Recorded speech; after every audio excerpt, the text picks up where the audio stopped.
अमरावतीतील प्रभात talkies परिसर. दुपारची वेळ, तापमान तब्बल 46 डिग्री सेल्सिअस. रस्त्याच्या कडेला एक वृद्ध व्यक्ती असहाय्य अवस्थेत पडलेली होती.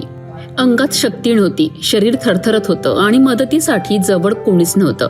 स्थानिक व्यावसायिकाने ही गंभीर परिस्थिती पाहताच तातडीने अमरावती महानगरपालिकेच्या आधार केंद्राशी संपर्क साधला. व्यक्तीची अवस्था अत्यंत गंभीर आहे, काहीही होऊ शकतं अशी माहिती देण्यात आली. फोन मिळताच आधार केंद्राची टीम तात्काळ घटनास्थळी पोहोचली. वृद्धाला काळजीपूर्वक उचलून सुरक्षितपणे आधार केंद्रात आणण्यात आलं. केंद्रात आणल्यानंतर जे दृश्य समोर आलं ते मन सुन्न करणारं होतं. या वृद्धाने कदाचित अनेक वर्षांपासून आंघोळ केली नव्हती. अंगावर मोठ्या प्रमाणात मळ साचला होता. शरीराची अवस्था अत्यंत बिकट होती. मात्र आधार केंद्राच्या कर्मचाऱ्यांनी कोणतीही घाण किंवा अडचण न मानता त्या आजोबांची सेवा केली.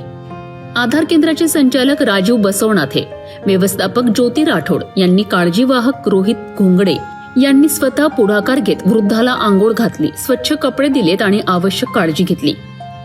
काही वेळातच या आजोबांच्या चेहऱ्यावर समाधान आणि सुरक्षिततेचं हास्य दिसू लागलं.